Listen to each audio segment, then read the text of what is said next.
So, hi, hello, welcome to Surviving Out of Spite. I'm so happy that you're here and I get to ask you all the invasive questions. Kidding, sort of. Uh, Bring it. but Bring it. I would love for you to introduce yourself to our audience and tell them how awesome you are.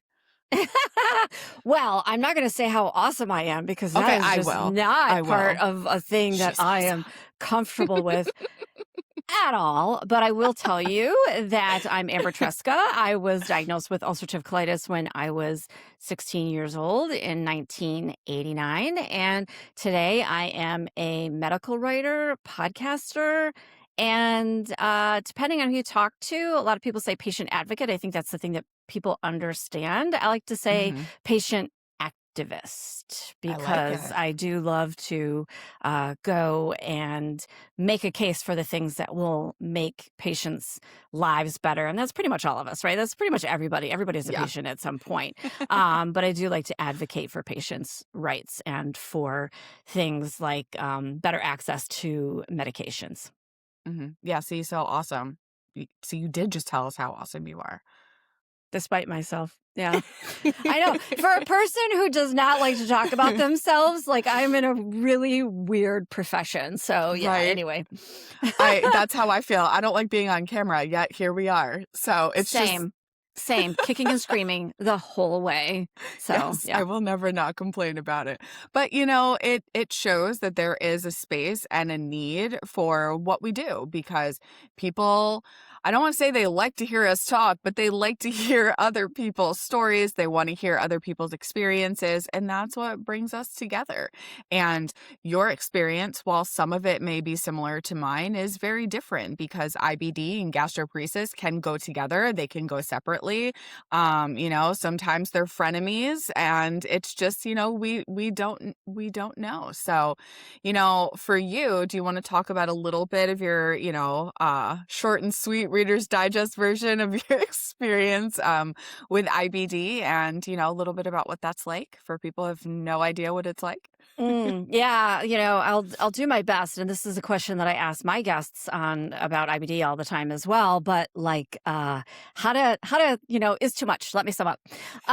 So diagnosed with ulcerative colitis when I was 16, in and out of the hospital. We didn't have a lot of good treatments then, so I pretty much had 10 years of mostly unrelenting with a few short periods of remission interspersed. Got to the point where I just refused to be hospitalized anymore. Don't Mhm. be like me, but that's where that's where I was. And when I was 26, I had what I call my last colonoscopy because that was when they found not only dysplasia, which is the beginnings of changes to the cells that could be a precursor to cancer in some Oh cases, gosh. but my colon was also full of polyps, and whether or not they were pseudopolyps, which can happen in IBD, and Uh-huh. pseudo meaning they're not cancerous, they're from inflammation. At least that's what we know about this today. I'm always like very like hesitant to give absolutes, but that's what we know today. But telling the difference between the two, who knows? So full of polyps had to come out. So I had two-step J-pouch surgery. Okay. That's what we call it. And that is the first surgery was a total colectomy. So removed my, I should say subtotal. Subtotal colectomy removed my entire colon and left me a little bit of my rectum. And at that time, an ileostomy was placed, which I had for 3 months. Mhm. At the end of 3 months, the ileostomy was reversed. And what happened was that they took my terminal ileum, so the last part of my small intestine, and made it into a J, hence J pouch. And that now serves as my rectum. And they attach that directly to the anus. So I go to the bathroom out of my backside. And then after that, I was good for a number of years. As a matter of fact, my gastroenterologist shook my hand and said, "Nice knowing you." which that was 1999. I would not advocate for that because I did need him again Mhm. later. So I was able to have 2 children, and I had symptoms tick back up again. And so Mm. then got on the whole system again and needed to go on medication. And so all of that continues today. And of course, there's extraintestinal manifestations that whether or not you have your colon, it doesn't matter. You still have the IBD. So those things Uh, are ongoing as well. But I'm currently in histologic and clinical remission. So grateful for that. And that's what brings me here with you today, Sam. I just learned so much right there because It's it's a like lot. I hear terminology and I understand it to the best of my ability without, going through it or anything. But you just explained that so well that I'm like, wow, I didn't realize like that's why they call it a J pouch. Like, Yeah. duh. And there Never. are others as well, S and W, which are used less frequently, sometimes in other countries. So they might make it into an S shape or a W shape as well. So yeah, Interesting. yeah. Interesting. Yeah. And that's where, we talk a lot about bowel movements, constipation here because, that just goes along with gastroparesis. It's not gastroparesis, but so many of us get backed up because we have, full dysmotility, top to bottom, or maybe we have IBD along with gastroparesis that causes some constipation issues and things like that. But I feel like I would be terrified to get constipated in your position just because all the plumbing is different. And as you were explaining that, I was like, what do you do? Like, do Yeah. you have to really like stay on top of that, honestly? Like, and really try to make sure that things are moving to the best of, your ability? Or is that better now that you've had movement and, reconfigurations of the plumbing in there? Yeah, I will say that constipation isn't something that is normally a problem for me Mm, because I've learned over jealous? the years. I know, right? Yeah. I've learned over the years what to do and what not to do. I will say Hmm. that I do have stricturing Okay. disease. So parts of my intestines are closing up on themselves. Gotcha. So there are times when I do feel like something's stuck there. Something's Hmm. stuck and I gotta make it move. Um, most of the time it's okay as long as I don't have too much fiber. Okay. And that sometimes is like Makes trial sense. and error. Yeah. And that if I overdo I'm pretty good. I can eat a lot. My diet is pretty expanded. It's like nobody Mhm. should feel sorry for me on that regard. um, but you do have to sometimes rein it in and think about how much fiber have I had today and have I interspersed it? And then also have I drank enough water? Yeah. Because that's a big thing for me in particular. Mhm. I just am not a water drinker. Yeah. I always have something here, but, there Yeah, are I the mean, days that it's go by. here. Am I gonna drink it? Maybe. Probably not. I'm wearing lipstick for like a while. Is there any lipstick on this? No, because I have not sipped it like at all. So anyway, yeah, it's bad.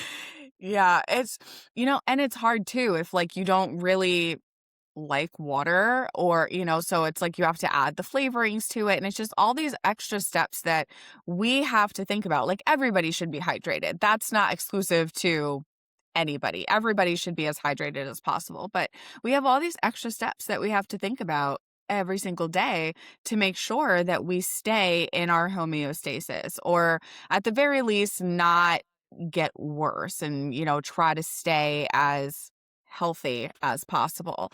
And it's hard because it gets very overwhelming in the brain after a while, trying to just do all of the things. And I find myself saying I really should do that, but that's one more thing I have to do today, so I just am not gonna do it. It's You usually where rebel. that ends up. Yeah. Yeah. Mm-hmm. Yeah. Same.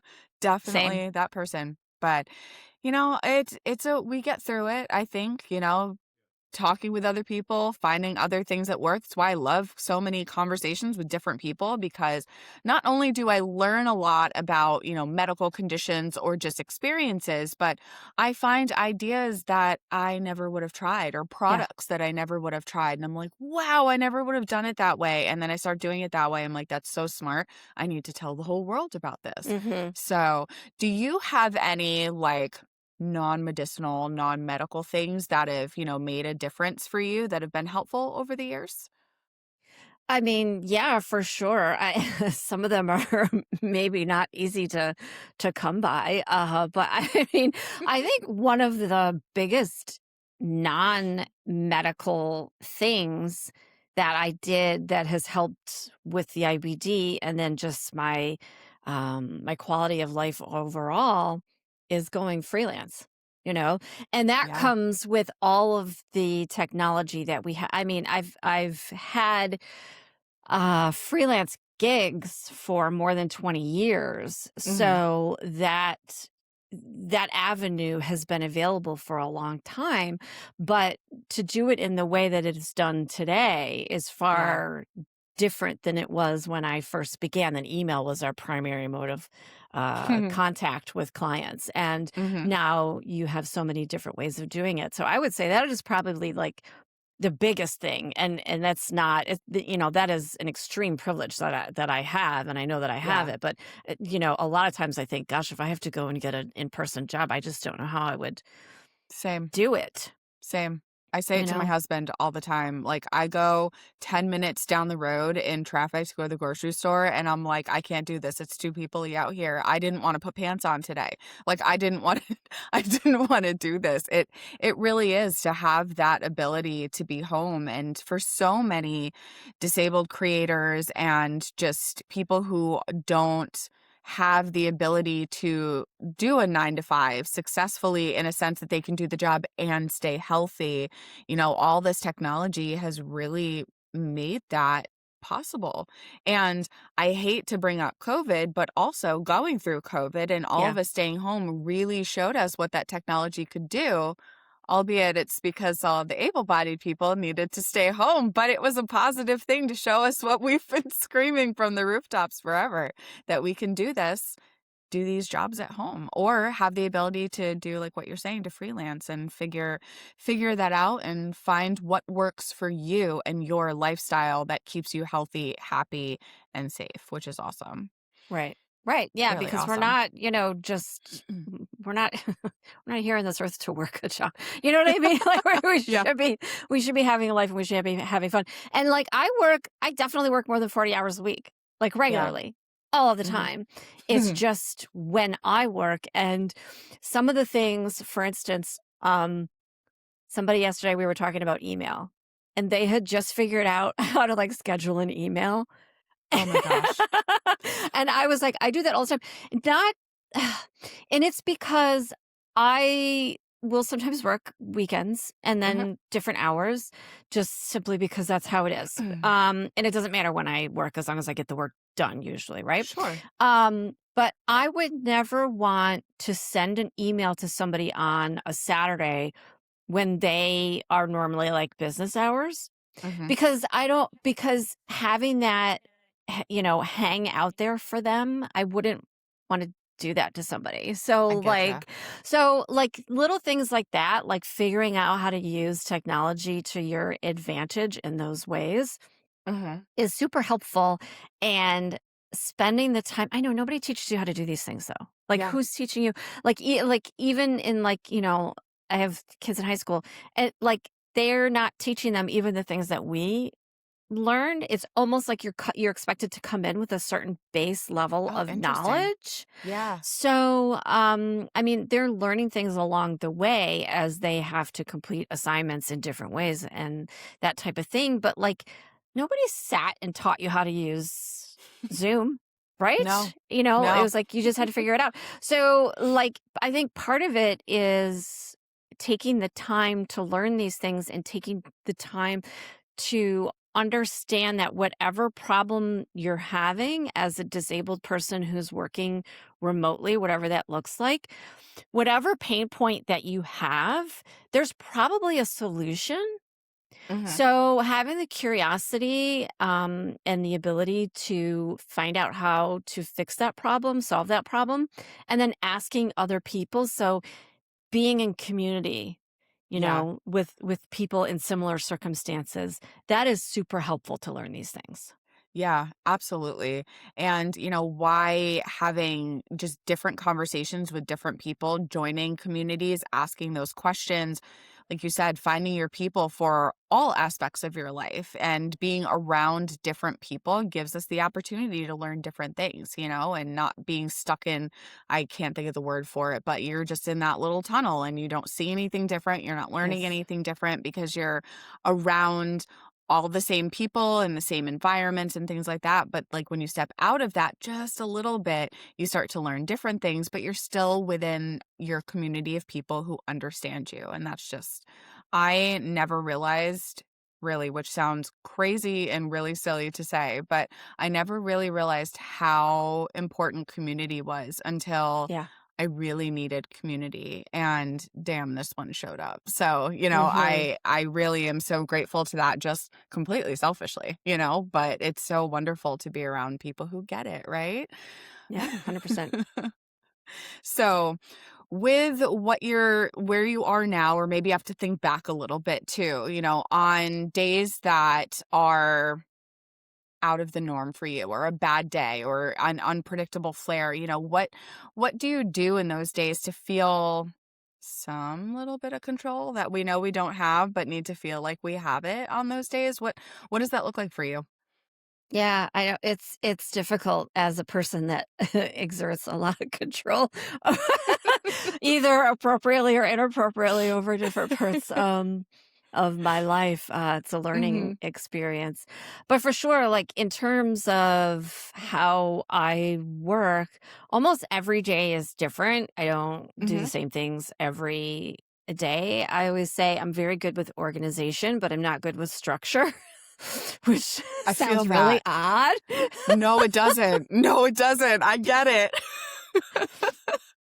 Yeah. So, like, one of the things that I do is, because, work is a large part of your life, right? And it's a Mhm. large part of my life is working ahead. And, I don't know how often other people who live with disabilities or gastrointestinal disease think about this, but like, so I plan ahead for those unpredictable days.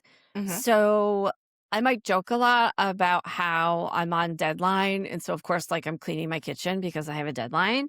But Mhm. like, truthfully, like I complete things before. Mm. Like you have to, because I might wake up tomorrow morning and be like, "Yeah, no, it's not happening today. Mentally or Mhm. physically, it's not happening today." So I can't afford that. I can't afford to wait.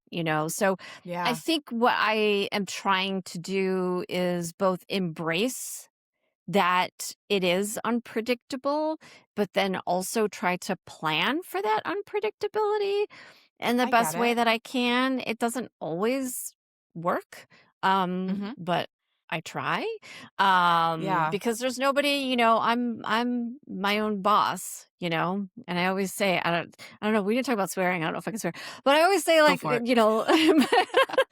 my boss is a bitch, and my boss is also me. So Yeah. it's like I have to do that. But sometimes, like, I'm pretty fortunate now. My health is, I don't know, in some ways it's stable, and in some ways it's really unstable. But, Mhm. like, it really, though, mentally can be more of a hurdle, you Yeah. know? And so I've also learned other tactics, like, let me text somebody that, like, I know is going to text me back, Mhm. like that type of thing, or let me see if somebody's available to talk on the phone or something Mhm. like that, because those are the thing, again, back to community, but those are some of the things that can help you deal with these rough patches and maybe smooth it out a little bit so that you can get on Yeah. with your day and whatever it's supposed to look like. And then also sometimes, like, it's so funny in the beginning at the start and you were like, "You're awesome and tell me how awesome you are." And like that goes so like I live in Connecticut now, but I grew up in Michigan, so I'm a Midwesterner and like that's just like ew, ew, you know? But at the same time, like you have to remind yourself who you are. Mm-hmm. Remind Yeah. yourself that you're a bad bitch. Mm-hmm. And so remind yourself of your accomplishments and what that looks like. And then I also think back to when I was 16 in the hospital and 89 pounds and out of school for months at a time. Like, what would that girl think of the Yeah. woman that I am today? Mm-hmm. You know? And I remind myself that, like, I need to be there for her. Yeah. Let's remember how far things have come in the IBD space that I Yeah. can do the things that I do today. And so, I don't know, these are just some of the tricks I pull out of my bag and a couple of really good heating pads. It's like, it's all simple tricks and nonsense. Yeah. Yeah, it's funny that you bring that up because I recently, like, I've been trying to navigate a little bit of my new normal of the last couple months and trying to figure Yeah. out, like, how to have boundaries, but also get all my work done, which usually means I'm working about 7 days a week, you Yeah. know? And then I'm like, I can't sustain this, right? So I need to pull back. But then, you go through the but this, but that in your head, and you're trying to figure it out. And then I get myself really worked up and I get really stressed out. And I'm like, am I letting people down? Am I letting myself down? Like, what am I Yeah. doing? This is too much. And I think back, like you were just saying, to the person that was stuck in bed, completely malnourished, unable to do anything, unable to have a job, unable to even think about having a job, barely holding on, really struggling just to get up every single day, physically and mentally. And I'm like, what would she think about your bitching right now? Because you are doing everything. Like, you have everything that she begged for. That Yes. this is what you survived for. This is what you lived for. And like, I could deal with a little less stress, maybe a little less responsibility. We all could. But I think about those moments where I'm like, okay, perspective. Like, take a moment, really step myself back. And I'm the only one that can do this to myself because I'd feel Yes. so invalidated if anybody else tried to do this to me. Oh, never. Don't ever But say that to anybody. But but for myself, I'm like, okay, like this is the choice. This is what you're doing this for. This is what you came out of to do. These are the things that you love to do. It's hard. Nobody promised easy. And I'm like, oh yeah, they just Mhm. promised you something, but didn't promise you easy. And again, I also, like you said, I recognize that my flexibility doing what I do, comes with a privilege, and being able to have my sick days and the flexibility around the sick days. But I'm also the person that was working while I was in the hospital. So Yeah. I am still learning those boundaries. But, I think it also comes with, really loving what you do, and that doing these things is also healing. It's a fine line because it can push you into really unhealthy habits, or it can keep you in your healthy habits depending on how you look at it. And like you were saying, you're kind of planning for the chaos, right? Like, you're all like, something is going to happen inevitably at some point. So it's like, on a good day, I don't want to push myself into the bad thing that happens by completely overdoing it, but maybe doing it to like 75, 80%, get some shit done. And then if tomorrow is the really bad day, I've only got like maybe 25, 30% to do because I planned for Yes. the chaos yesterday. So I think you and I are very much alike in that, but it's definitely hard, but that flexibility does make it not easier, but I think just maybe more manageable in our current, lifestyles, abilities, and, where you are in your health journey, if you want to look at Yeah. it that way. Yeah. And sometimes I think also about like my future self. So think about my past self, but Hmm. also think about my future self. So as I was filling up my pill box this morning, which I should have done on Sunday. So I'm Yeah. filling it up this morning and I'm thinking, this is for my future self. Yeah. That I'm going to make her life easier. And I'll tell you, when I like go to finish a podcast episode and I start opening up the files and okay, where did I leave off and trying to remember and figure that out. And then I go, oh my gosh, past Amber did so much work on this. And now I've only got a little bit left to do. And Yeah. this is so great. So Mhm. I'm always thinking about my future self and what I can do to make her life easier. Yeah, that's where I have been. I mean, I know when we were doing your podcast, a couple months ago, whenever the heck that was, because time doesn't mean anything to Flat me circle. anymore. Yeah. Um, but, I'm like, okay, I've got a lot to do, this month. And I was thinking back then, I'm like, where do I want to be, come January, February? Where do I want to be? I'm like, nope, I'm getting way ahead of myself because I know if I'm in the hospital or I'm too sick to do something, I can edit a podcast, but I probably can't record one, but I can certainly Yeah. edit one. So get myself ahead of that. It helped with, my anxiety. It helped with that planning and all of that. And I've been doing that all this month too, is just kind of getting ahead of it. What can I do today to make tomorrow a little bit easier?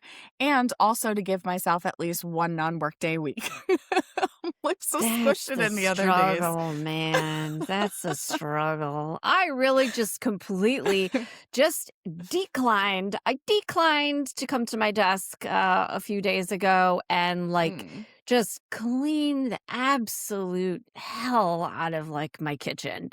And that felt amazing, Yeah, just to I do that. bet. And I was like, yeah, there's a lot going on. There's a lot that needs to get done Mhm. in my office, but it's just not going to happen today. I need the brain break and I need to Yep. clean my kitchen. It was gross. Yeah. So Yeah. I know. When I'm doing podcasts, I'm like, I'm really glad like the camera is only like right in this area because everything is pushed to the sides. Nobody can see that. We're not panning the camera around. It's all good. I thrive in a little bit of chaos. I don't like it, but I seem to just always be in here. So I'm like, I might as well get used to it. I might as well figure out a way around it. I mean, if hmm anything, especially with GI disorders, the only dang predictable thing is the unpredictability yeah. Yeah. because you never know when it's going to come up, it's going to come out. If you're going to wake up nauseous, can I eat today? I don't know. Can I eat tomorrow? I hmm don't know. Can I eat the same thing that I ate yesterday? Probably not. Probably not. It's like, it's just I kind of almost stopped, it sounds silly to say, but what almost made me feel like I was back in control was letting go of the control and letting Yes, go of the idea that absolutely. I'm in control actually gave me some of it You're back. not. Yeah, you're not at all. I mean, in some cases you are, and you can control some things, but there are some days when you Yeah. wake up and there is nothing that is within your Mhm. control, and the disease is not is mostly. I mean, if I go on a drinking binge or something, like what happens to me is like my own fault. But like aside from that, Yeah. like other things are just beyond my control. They just are. So Yeah. yeah, accepting that Yeah. is hard. Yeah. Therapy helps. Yes, it does. Yes, it does. Yep. It definitely, maybe that's why I feel good today. I had therapy yesterday. Maybe that's why today's a better Maybe, day. maybe. And it's really just it's so interesting to just think about like the fact that I said, "You know what? I'm letting go. Like I'm going to stop white knuckling the steering wheel and I'm just going to let the car take me where it goes." And I'm like, maybe it takes me off the cliff and maybe we just figure it out as we go. As we're Or falling. maybe, it's just I'm already fallen. I'm like, what am I going to do about it? Might as well Yeah. kind of embrace that a little bit, which sounds just so silly to say out loud. But I think anybody that's been in our position is like, I get it. I get that feeling because the more you try to force something, the more you try to say, like, I have to do it this way, I find that I usually get my way a lot less when I'm trying to force it here instead of gently gliding it in the position that I need Mhm. it to be in. And I feel like, my mom, my husband listening to this are like, who are you kidding? You like things very much a certain way and Yeah. that's just how it is. But for me, internally, how I feel in the situation is me letting go a little bit or choosing one thing to let go of because more often than not, my symptoms don't make sense. I don't know, like we were saying, it's unpredictable. You don't know anything. You're doing everything right, but you're still flaring, Mhm. right? You have every right to be pissed off about that, every Mhm. right to be upset. What insert, emotional feeling in here to feel about that situation. But what are you going to do about it? Mhm. And it's like, I like to sit in my feelings, be mad about it, and then I can kind of get up and go do something, whatever that something may be. And I think for me, it's the same concept of I get control by letting go of control, which Mhm. sounds so Mhm. backwards, but it works for me. And I guess Yeah. that's all that matters.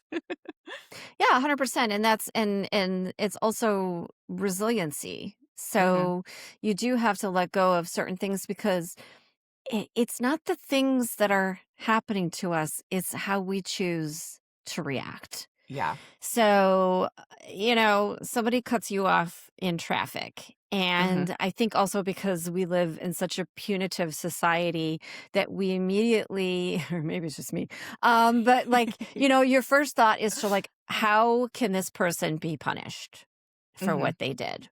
Can I make rude hand gestures?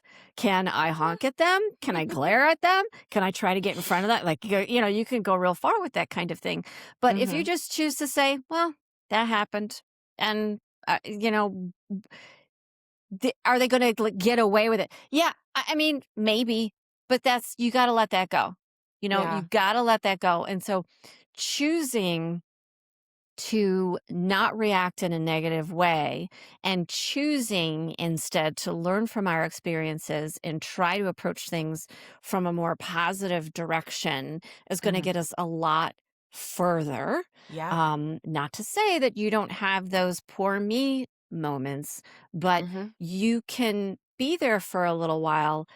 You're not allowed to set up shop there Yes. and you have to move forward. Yes. I love that you said that because one of the things, and I know I've said this in other episodes, but I feel like it's so, so helpful because it has stuck with me since I was in like a group therapy class sessions, I don't know, like a decade ago, that it was talking specifically about denial. But again, insert emotion here is that denial is a place that you visit, it's not a place that you live. Yes. Where sometimes being in that place can actually be healthy if you're using it in a temporary fashion. Like sometimes, I know that there have been runs I've been on, or there have been things that I've been doing where it's uncomfortable. It doesn't feel good. I don't like this, but I'm not staying there forever, right? It's like you're kind of pushing through the bad in the moment of putting the blinders up. You're not acknowledging it just so you can get through. That's okay. That's using it as a like positive reinforcement, something that someone might look at from the outside to say is negative or just unhelpful. And you do that for a little while, but you just don't stay there because you don't want to live there. So I love that you said that because that just tells me that that mindset is not like it's something other people are adopting. It's other people are feeling that too. And that stuck with me. I sat there, she said that, and I'm like, that has been Right. in my Yeah. head and something that Mhm. I've come back to over and over and over again in my life. That's really been helpful. So I Mhm. love that. Yeah. You know, it really it's very important, I think, to have that, retrospective on how you go through things. And, being sick sucks. There's no getting around that. It's a miserable experience. Nobody wants it. We didn't ask for this. It's hurt us, but it's also had other things that have helped us move forward. And I think when you're going through is it stress? Was it food? Is it this? Is it that? Like, what do I do? I'm overstimulated. There's too many things. I can't figure this out. It's too much. It's too much. You're right. It is absolutely too much. And you shouldn't have to go through it. You shouldn't have to figure this out. And so many of us have had to figure out so many things on our own, and you shouldn't have had to do that. Yeah. But there are some other things if you flip flop it, where it's like it's not toxic positivity. It's not, trying to say, like, I feel like death today, but I'm A-OK. Like, no, you're like, hey, I feel really bad today. I'm going to be okay, but I'm acknowledging that today's a bad day. Like those are not the same, mindset. And I think that we've been pushed into the like, you'll be fine, everything's okay mindset for Mm-hmm. a little Mm-hmm. bit too long. But Yeah, toxic positivity is a denial of what is actually happening. yeah. I mean, it's just another way to be in denial and acknowledging, because when you acknowledge it, then you can actually deal with it. Yeah. And that's not easy. None of Hmm. this is easy. And I'm not saying that I don't get really mad and, give the double bird to people that cut me off in traffic, but like, Hmm. um, it, consciously deciding Hmm. I am not going to allow little things that are out of my control to completely ruin my day, Yeah. because we know so much more now. When I was diagnosed, uh, there w- there is a connection between inflammatory bowel diseases and mental health conditions. There Uh-huh. just is. It makes total sense. If you spend your whole life looking for a bathroom, maybe you're going to have anxiety. Uh, so and it can cause depression and all of that. So, but that's also a two-way street. So they used to say you made yourself sick, or Hmm. you're sick because you're anxious, that type of Hmm. thing. But now we know that it can be this vicious cycle. Hmm. So whatever we can do to lighten that load for ourselves, and it is not toxic positivity that everything is fine, everything is fine. Everything is not fine, and it's okay to say that. Hmm. But we also don't have to get bent out of shape, about things when we can choose not to. And Yeah. I think it's also important to remember that everything is temporary. All Yeah. of this is temporary. And I say this to people a lot, that when you are deep in a flare up, whatever is going on, it is temporary. Things are so much better. Sorry, gastroparesis. You guys have just been like, struggling to get better treatments. And I recognize you guys' struggle so much, because that was where we were with IBD. Yeah. I had access to 2 medications, and that's Hmm. why I was so sick for so long. It wasn't until 1998 that the first biologic was approved, and only Yeah. for Crohn's disease, not for ulcerative colitis, which is what I was diagnosed with. So I couldn't even get it, even if I didn't have all the other issues. So it's important to remember that things will change. Yeah. Okay. So you will not be in a flare up forever. You will not feel the way that you feel today forever. That also goes true for the good times. Hmm. So, so I remember that as well. That when I'm feeling good, I'm going to go to concerts. I'm going to go out to eat. I'm going to travel. I'm going to do all of the things. Yeah. So the mental load is a lot, because people that don't live with an illness maybe don't think about these things. Hmm. But also being able-bodied is a temporary condition as well, you know. Yeah. You know, it's interesting. I never like I've thought of it like that, but not like that. And it's true. It's the thing that we just got to the chronic illness, the illness, the problems a little sooner. But, Yeah. not everybody gets to escape it. Some people are incredibly lucky to have maybe bare minimum health issues for their entire life and, really jealous. But also like I'm happy for you because I wouldn't wish this on you either, and it I know that every bite of food that I have that I don't throw up or that doesn't cause me pain and nausea and things like that. I am utterly and internally grateful for every bite of food that I am able to have, even though, like, the last couple days it's been like toast, It Mhm. hasn't really been that much, but at least I get to have toast. But I'm pissed off that I only get toast right now or bread or, some version of that just to make it a little different. Sometimes there's butter, sometimes there's not, right? Got to switch it up a little bit. But, you know, I'm still getting that. And I think we don't always get that. Oh, I don't know how I want to word this. I know what I want to say, but I don't know how I want to word it. But, Yeah.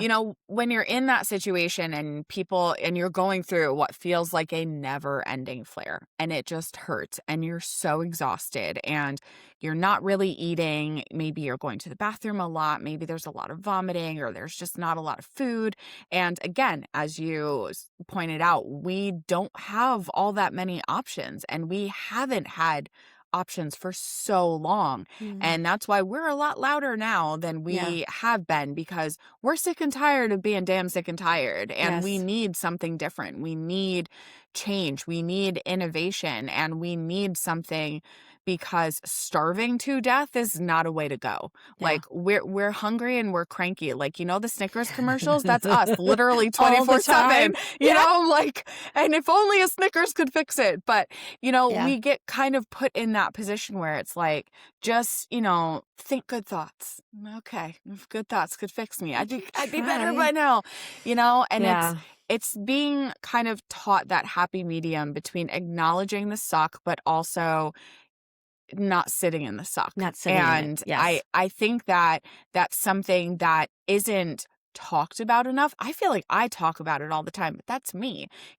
Generally, I feel like our mental health isn't acknowledged. Those things alone, like, yes, you can have your heating pads, your, maybe Dramamine, maybe Zofran, maybe your barf bags, maybe it's your, hydration, it's your insert thing here that helps you on your flare days or helps you through that unpredictability or makes you feel safe when you're out and you feel better just knowing that you have your toolkit with you. But the thing that we don't strengthen enough is our mental health toolkit and how to handle those flares because Zofran might take the nausea away for a little while, but it doesn't teach you how to handle a condition that lives with chronic nausea Hmm. forever. Hmm. And, really figuring out how to survive those days, that unpredictability, that the craziness, the change in symptoms, the how it affects you socially and going out, how it affects your career and what you're able to do. Those are the things that I think we really need to strengthen, focus on because doesn't fix it with medication, but I think that it actually can allow those treatments to work better because our mental health is so much stronger going into those treatments and we're ready, we're physically and mentally more open for those treatments to work. Sounds hokey, but you know what? I'm like, let's try it and see if we can prove me wrong, right? I Like, mean, let's all dive into I'm mental always health. like, you've tried the other way. You've Yeah. tried that, right? Like maybe Hmm. try something different. And there's a lot of science to back it up. And people Yeah. sometimes maybe, like, oh, yes, yoga works. Like these things, going to therapy. That works. Like these things actually work. There's a lot of science behind it, Hmm. So, I mean, I denied those things for a long time. Don't you dare tell me that I would feel better if I wasn't so stressed out. Don't you dare tell me that if I, had a better attitude, Yeah. things that, I Mm. might feel like, I denied that for a really long time. But I Hmm. think that was married to the idea of people telling me that I had made myself sick Yes. because I Yeah. was anxious, which was not a thing that I was. Yeah. So yeah, it's a hard thing to come around to, and we're seeing the sea change, I think, across medicine in general. But I also think we're still at the point where we're all running around going mental health, and it's at the top of that inverted pyramid. And like, okay, let's get specific now. You Hmm. know, like what exactly are the things that I need to do every day to help help your mental health? Let's Yeah. talk about like just tell me what. Yeah. you know. No, you're very right. And we joke all the time of like, have you tried yoga?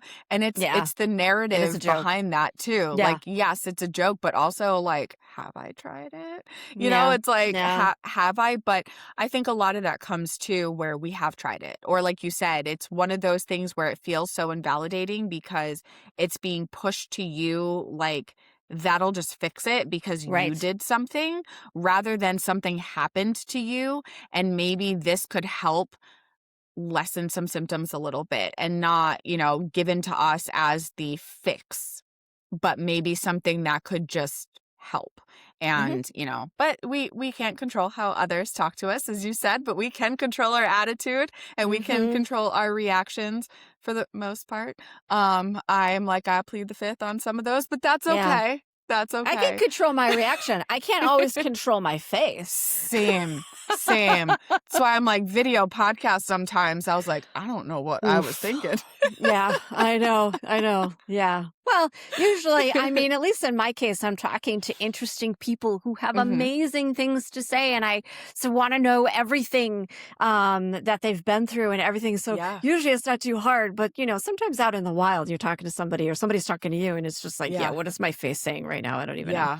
It's like you have to like stop saying that. I'm like, I didn't say anything. It's like your face did. Your face Like, is loud. Yeah. my bad. My bad. Well, thank you so much for a lovely conversation today. As I said in the beginning, I'm like, we go off the rails. It's okay. It's okay because Yeah. these are the things that I find are the most helpful because they're the most authentic of like what actually helped you. Like, Yeah. yeah, I do want to share the other things and I do want to know that, but what's the nitty gritty? Like, if you did try yoga, like what kind? Like what helped you? I want to hear it from a person who's been through the shit too. I want to hear from that person, not just somebody that read something on the internet about yoga for digestion. Maybe it's helpful, but I want to hear it from people who've been through it or going through it, or maybe we can try it together and come Hmm. back and talk about it and Hmm. say, this was really cool. This was really helpful. Those breathing techniques really helped me. Breathing techniques helped me with my swallowing and choking issues. Never Oh, would have thought it, yeah. but it did. Yeah. And I'm like, okay, again, I'm a little more open to trying these things now Hmm. because Hmm. they're approached to me so much differently Yeah. and I'm more open about the options now. So So, am I. So am I. Yeah, and I mean, why do we teach we teach pregnant women to breathe, right? yeah, That's something that I learned in my birthing classes. Why wouldn't that help me through that's an so intestinal true. blockage, That's right? so true. So it's Yeah. like, yeah, like I know it's been a hard thing to come around to because I was like, no, science, medicine, dude, you know, and it's like, okay, but there Hmm. are things undefinable, maybe. Hmm. There's things in the universe that maybe we don't totally understand. Let's acknowledge Hmm. that. Yeah. And doing some of the things that we may have thought of previously as woo, for lack of a Hmm. better term. Um, again, it's a pro and con. It's a benefit harm situation. Is there going to Yep. be a lot of harm in trying some breathing techniques? Probably not. Hmm. It's probably not going to cost you any money, right? Yeah. So, and it probably won't hurt you. So, Yeah. give it a try. Doesn't work for you, move on, next. You Yep. know. So, Yeah. but you might as well give it a try because we cannot control everything. We can only control our reactions, and the reaction might be breathing through it. So, Yeah. yeah. So true. So true. And I tend to forget to breathe. So it's even more true for me because I hold on to it so much that I'm like, all right, I got to stop doing that. And, cue the new Yeah. breathing techniques that you learn. What is that? What is that? I'm also like, put your shoulders Yeah. down, Yeah. Shoulders out of and your ears. out of Sometimes your I'm like, roll ears, them back, roll pull them everything back. down.